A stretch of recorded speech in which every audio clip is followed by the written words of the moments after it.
What's happening, everybody? Nick Olson, Chupacabra Offroad, and today we're talking about the new Speed UTV. That's right, Robbie Gordon's new side-by-side that will be dropping this year.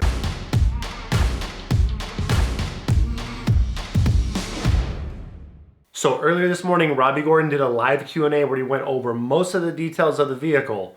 He didn't really get that much into the transmission or the motor, but he will be doing another part 2, which we will follow up as well next Wednesday. But he did reveal a lot of information. It definitely looks like they've made a lot of progress. And if you guys are watching the channel, I'm going to be eating a little bit of crow here because I made some predictions at the beginning of the year and I thought that this vehicle was not going to see the light of day. Well, a couple months later, all these little snippets, these posts they've been dropping on Instagram have really got me very interested, and now I'm very seriously looking at picking one of these things up this year. On paper, for the money, it looks like there's a tremendous amount of value. We're all about value.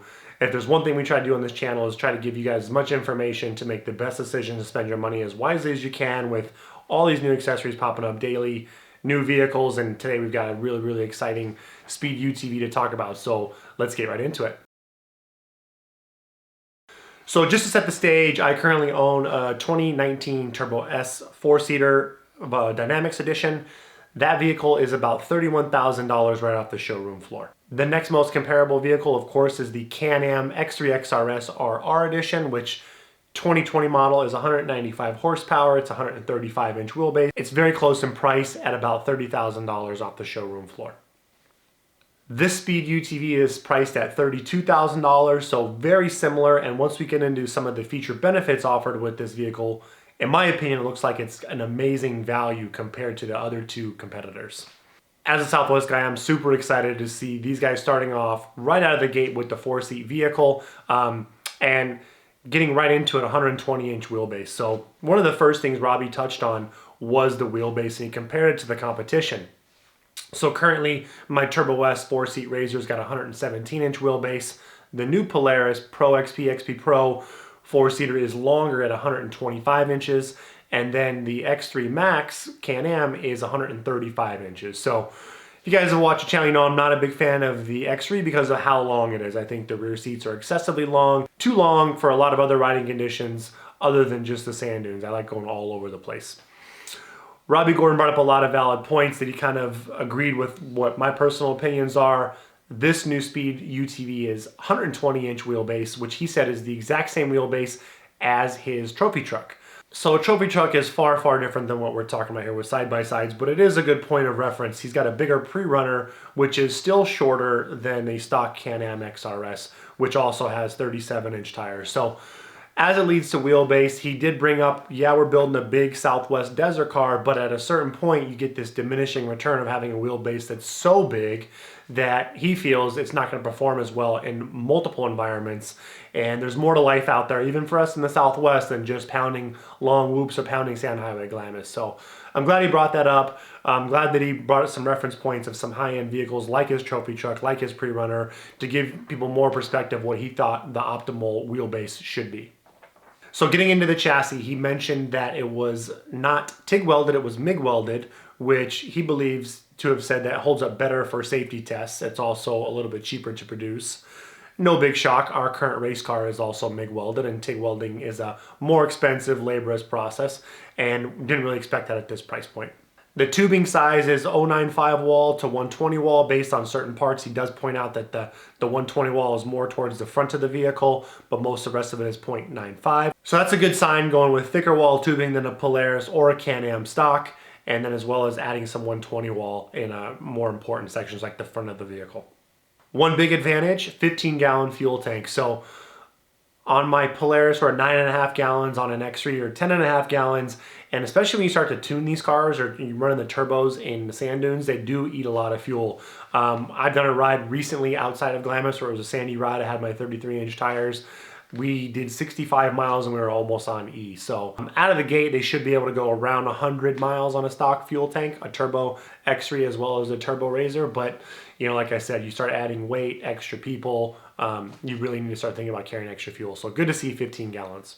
Now, Speaking of structure, fuel cell, this is not a fully approved race car for all racing associations. Most of you guys aren't ever going to race, but in case you do, he did mention that Speed Side by Side does have their own race-specific fuel cell designed specifically for this vehicle that'll make it race compliant, as well as some other structural improvements you would need to make to race this thing in a Best in the Desert or Score race. So a couple overall characteristics. Horsepower is 230 horsepower, but it will also get up to 300 horsepower.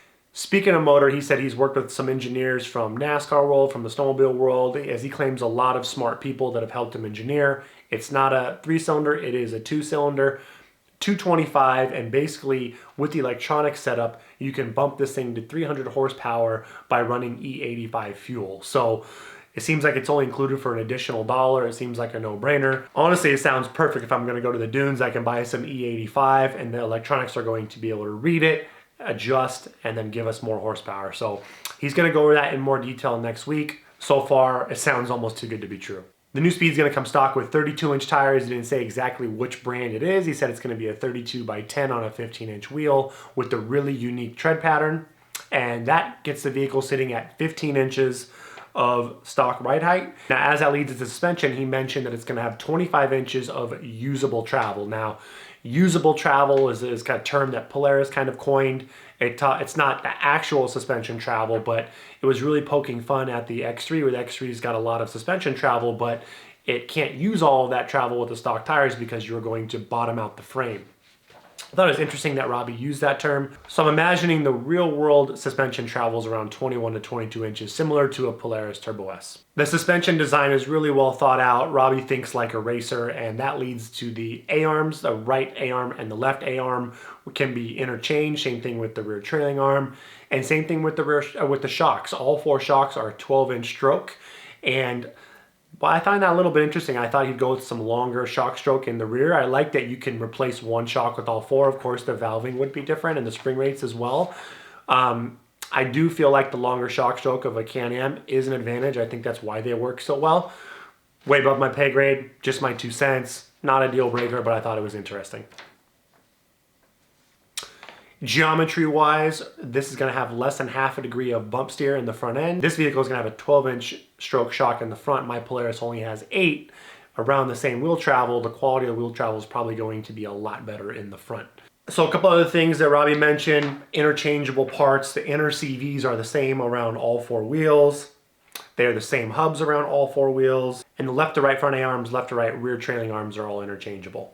So Robbie did talk a little bit about electronics. One thing that made me really excited was he said you can have up to a 230 amp charging system.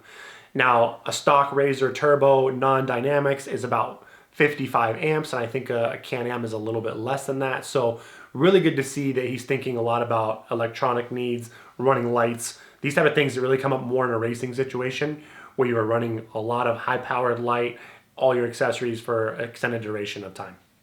He didn't touch too much on the dash and instrumentation, but he did say it will have a 10-inch screen, which is bigger than the Polaris Ride Command and biggest in the industry, that's going to appear stock on these vehicles. As far as brakes, they created their own calipers. They did look at other vendors, but they went with a dual piston front and rear design.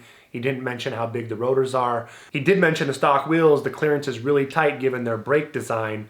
It is a 4x156 bolt pattern, which is the same as the Polaris Razors as well as the Textron XX, but he did mention that not all of the current wheel designs are going to fit to make room for the brakes.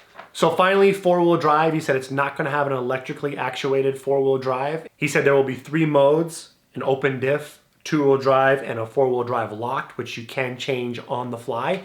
He mentioned it in reference to more of a King of the Hammers beefy setup compared to what comes stock in a Polaris or a CanAm, which is electronically actuated, uses a small motor. And finally, Robbie didn't talk too much about the trans, but he did say it will be a CVT. He's going to talk more about that next week. So, like he said, pretty much from the get-go, we'll have a CVT. He'll get into more. Now, Speed did mention on their Instagram page that they've been using Albins, which is a really predominant transmission manufacturer of high-end racing transmissions, to help with the design. So, really excited to see if there's any other bells and whistles with the transmission setup in the CVT. I know for a lot of you guys, you're really hoping to not have a CVT. Robbie's a believer. He did mention that he believes they're easier to drive for almost everybody, and he feels obviously confident that he's going to deliver the high performance of the heavier vehicle and not have any belt issues. Speaking of weight, a lot of people kept asking. Robbie finally mentioned that their goal was to come in at around 2,100 pounds. He thought it could end up being 2,200 pounds, but there's no way it's going to be 1,700 or 1,800, which is a little closer to what a stock Polaris or CanAm. I know a lot of people online always like to argue about weight for that seat of the pants feeling. Yes, but we're talking about a bigger, heavier vehicle that comes stock with 32-inch tires, beadlock wheels, a more thought out and robust chassis. So I'm not too concerned. I'd rather have the reliability and the toughness. We're talking 225 horse, so yes, it'll weigh more, but yes, we're gonna have more stock horsepower out of the gate with some more horsepower options. So I think it's gonna be quite enough to make a lot of people happy. Most importantly, the vehicle looks like it's really, really robust, and it's gonna hold up to take a real beating, which, you know, as this market evolves, that's all we're looking for, right? We're looking for more performance so we can drive harder. And now we're starting to realize the weak points of a lot of the vehicles that currently exist. We want, I think, the end consumer, we're all looking at, hey, how is this thing manufactured? How well is this, and this built? I don't want to have to go buy a new side-by-side and buy radius rods. I don't want to have to think about all these other things that could break on the trail, or that I have seen break on the trail or break in the dunes. So to sum it all up, I'm pretty excited about the vehicle. Only a few months ago, I thought it wasn't going to see the light of day. Now I'm seriously thinking about purchasing one myself. You can go onto the website, which we'll link in the description, and check out this whole video presentation. I think it's a good watch. Robbie Gordon gives us a lot of information. He's got a lot of knowledge.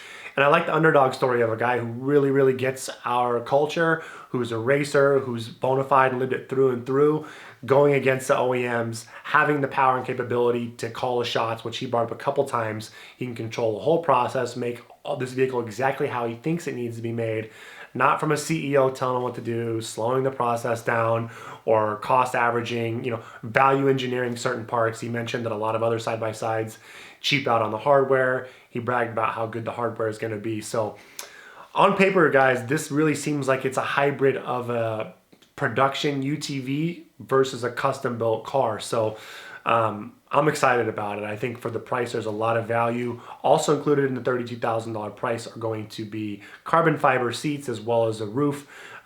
He did mention $2,500 in additional upgrades. Earlier it was $5,000. He didn't talk about the graphics kit. So a little convoluted there, but you know, I think it's going to be really exciting. So Robbie did talk about the shocks. They're 12-inch stroke shock. They're the same shock on all four corners other than spring rate and valving.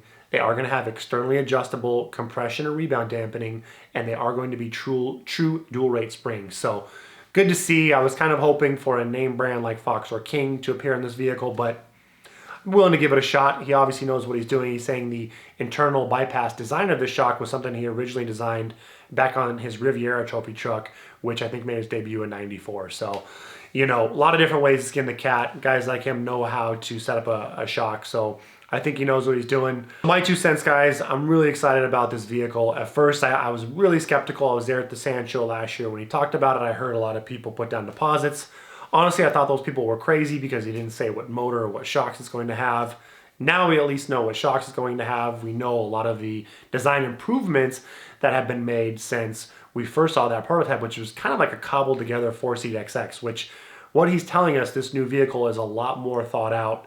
He mentioned the front differential is very similar to what's on his Unicorn trophy truck, which is something obviously he's been developing to make his trophy truck competitive at the highest racing ranks against all the other guys, as they have all been upgrading to 4-wheel drive. So Robbie knows what he's doing. He's out there. He knows how to work on stuff. He knows how to drive fast. I'm getting excited. So hope you guys are too. Hope you guys like this video. Tune in next week. We'll get into part 2 after he does his Q&A walk around. And if you guys like the content, please like and subscribe. We've got a lot more coming your way.